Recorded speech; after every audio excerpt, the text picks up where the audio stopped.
All right, as this thing is preparing to transmit live, I know we're already live. So hey everybody, this is Sasha, your life coach from Chicago, with another episode of Ordinary Extraordinary.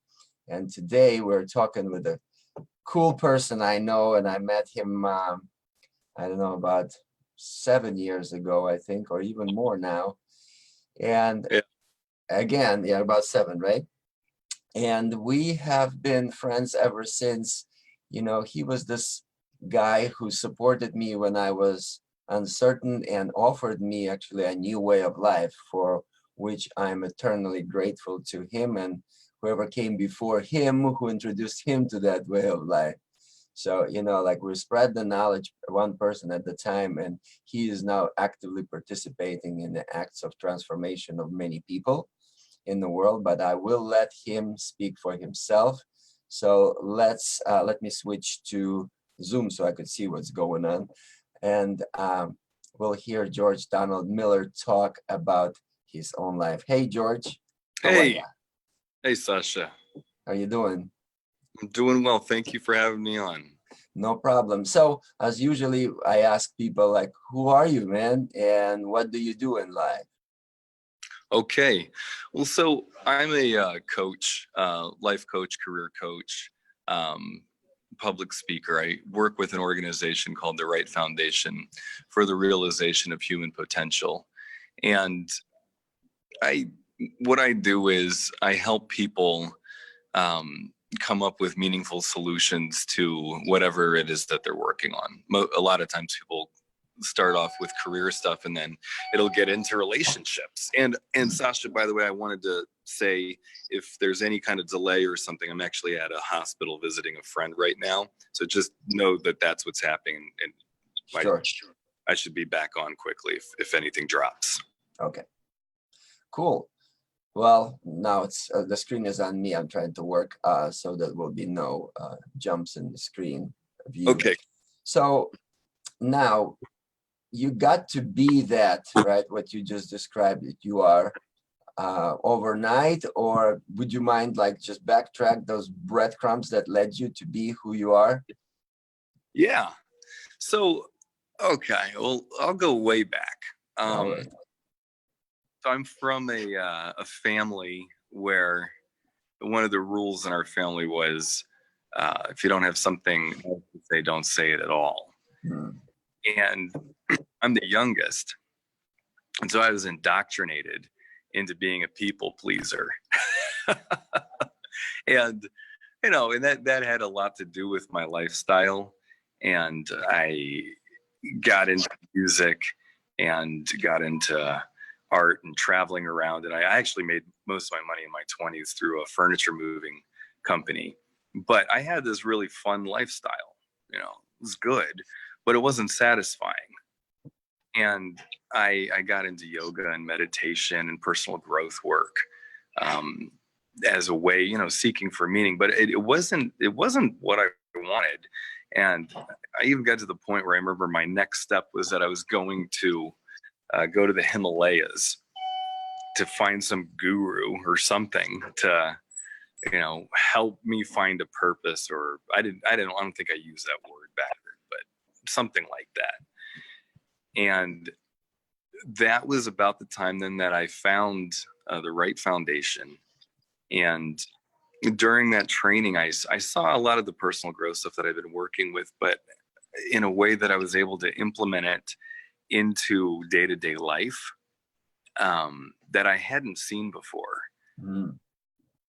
I knew in my very first coaching session where I was being coached, I was like, oh my God, this is what I want to do. I really like being with people. But to go back to kind of the people pleaser thing, I was largely ineffective and not really respected in my relationships and communications. And so one of the things I learned to do to tell the truth. And that's really kind of obvious, like, oh yeah, wouldn't you tell people the truth? But not really. I mean, in my family, you wouldn't say stuff if it hurt someone's feelings. And I remember one time in particular where I was back east visiting my family for Christmas. And we're sitting there on Christmas Day, and we're like talking about extended family members' issues. And I was like, wait a minute. I don't care about, Uncle Joe's problems or whatever. Like, what about us right here, right now? That's I'm here talking to you now. That's what I care about. And that would have been unimaginable for me to do without learning the social emotional intelligence skills that I was learning. And it made an impact in my family. We started paying more attention to each other in a way that I don't know that, we hadn't really had the template for. And actually at the last Thanksgiving dinner I had with my sister, there was about 30 of us, and we all went around and said what we were grateful for. And she actually said, even though she's never done any coaching with Right, she was like, I'm grateful for the Right Foundation and the impact that it's had on our family. And so that's kind of been a way that I've learned that I can be a contribution. I think as a youngest in my family and being a people pleaser, I hadn't seen that as a possibility, and learning that I really do care about the world and how people are doing. And that I can actually make an impact. I'm not the smartest guy, but I'm learning that there's other kinds of smarts. So, I coach some people who, quite frankly, kind of terrify me with their intellect. Mm-hmm. Through asking questions that help them think, about meaningful solutions for themselves and making observations that maybe other people wouldn't make. They're able to be more effective at whatever it is that they do and have a bigger, more meaningful impact in their career and in their family life. Got it. Feel like ever. Yeah. And I know that your dad actually went after you've been at Right for a while. He went for one of the trainings or two of the trainings, right? Yeah, he did. And it was just like an amazing thing to see when, usually dads are the figures that teach children what to do and where to go. And he actually reacted, seeing your change, he reacted to your request and went and did it. And I know it impacted him because I was present when he was summing up his experience. So I know you have made some changes in your family structure that are so great. And the reason I'm actually doing all this thing is that people who watch it can see that they can train themselves to be inquisitive, right? So they will teach themselves to ask questions that will transform them and people around them. So my next question then is was it easy? Like what obstacles or mental obstacles, right? Or even other, have you hit on the way to conquering your own thought process? Oh man, no, not easy at all. Well, I don't know. It's kind of funny. I don't know if easy is the way I would look at it. It's sort of like I didn't have the skills to have happen what I wanted to have happen. And learning those skills and confronting that, I think probably the best way to share it is in something of a story. But so number one, we'll talk about my dad. Is huge. I have a relationship with my dad that I never thought possible or even knew that I wanted. At a very young age, I didn't really think that he cared about me or liked me. And I didn't even know that I had that thought, but I just, in kind of the self-reflection on it. And so I first got in touch with my feelings and things that I care about. And I remember one of the challenging things for me to do was even to admit to myself that I wanted a relationship with my dad. To even allow the feelings of like hurt and sadness about not having more of a relationship and the anger about that might have been the hardest part for me, was simply letting myself be aware of what was really happening for me. It was my dad. And so I called him and my mom up one time before my birthday, and several months before my birthday. And I said, hey, I got a birthday present I want. And my mom says, great. Like, you haven't asked for anything in like 10 years. And what would you like? And even that gives you an idea of how much I had dissociated from my own wants, and wants from things in relationships. And so I said, I want you to come out to Chicago and do this training at the Right Foundation called the More Life Training, and, you know, spend the weekend with me there. And my mom was like, God, that's a pretty big ask.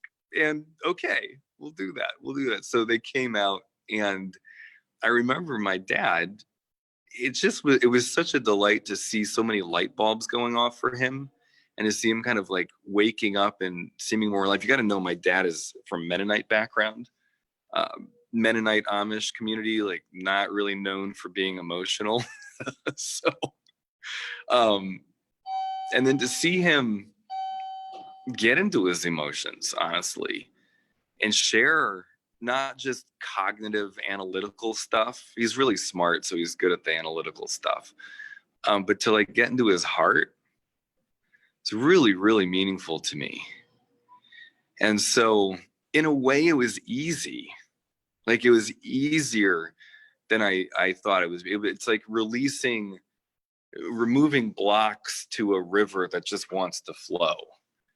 And the fear of removing the blocks, honestly, was the hardest thing. But once, you know, my dad and I, now we talk. I used to avoid his phone calls. I'd only call him back when I knew that he wouldn't answer. And now it's like I see him calling the phone, and I'm like excited to like know what's going on.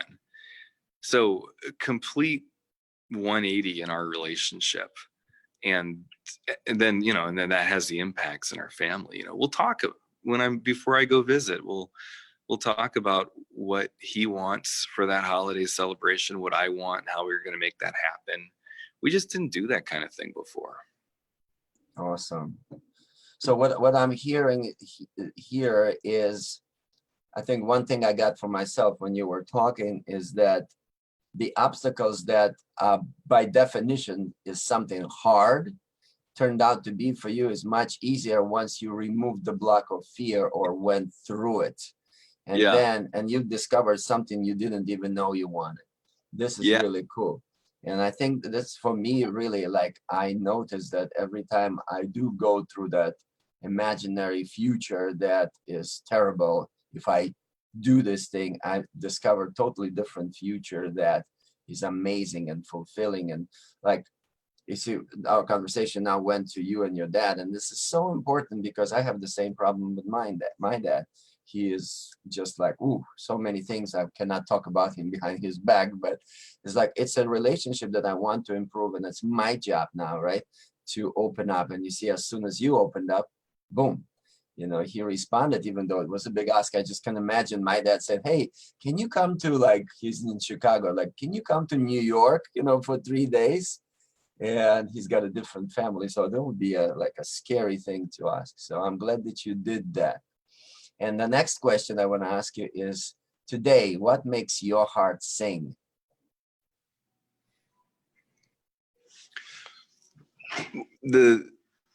Why I think I have a job that I like so much is that in coaching sessions, when I'm working with somebody, to see them put something together for themselves. You know, if I'm working with somebody who is in a career search, so it's just I'll share another story. I'm coaching somebody who is a consultant, and he does a lot of the technical consulting. So he knows, and systems changes and processes and that kind of thing.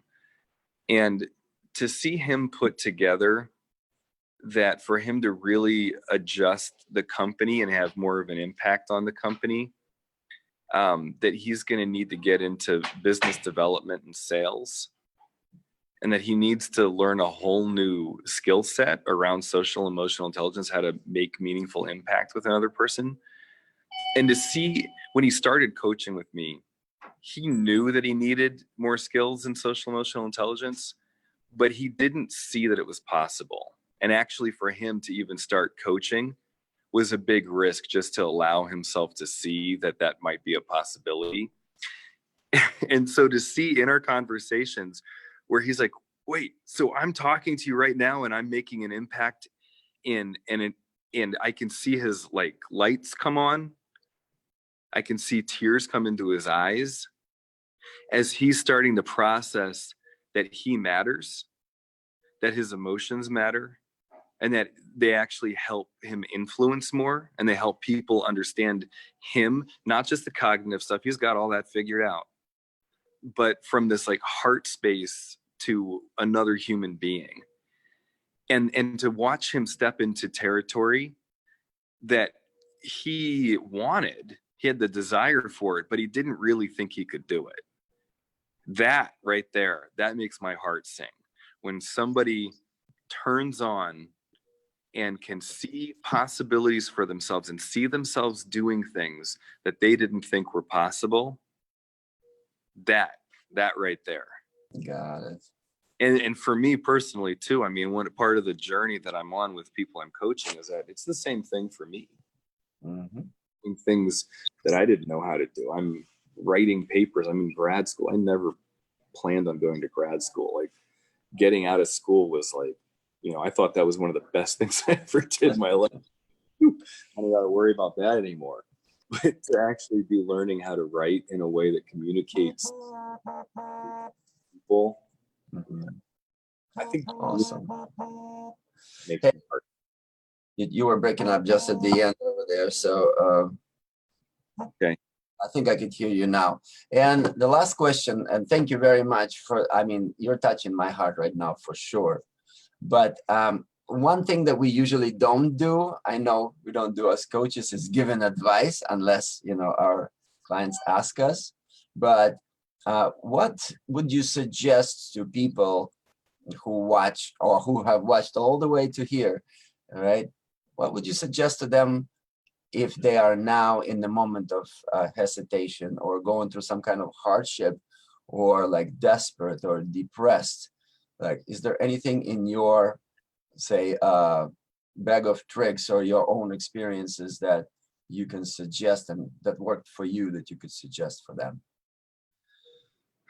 I would start with the most basic parts of social emotional intelligence, and to, you know, I'm thinking about times when I've been depressed, and in that moment, I don't know that anything is really going to, you know, comfort me.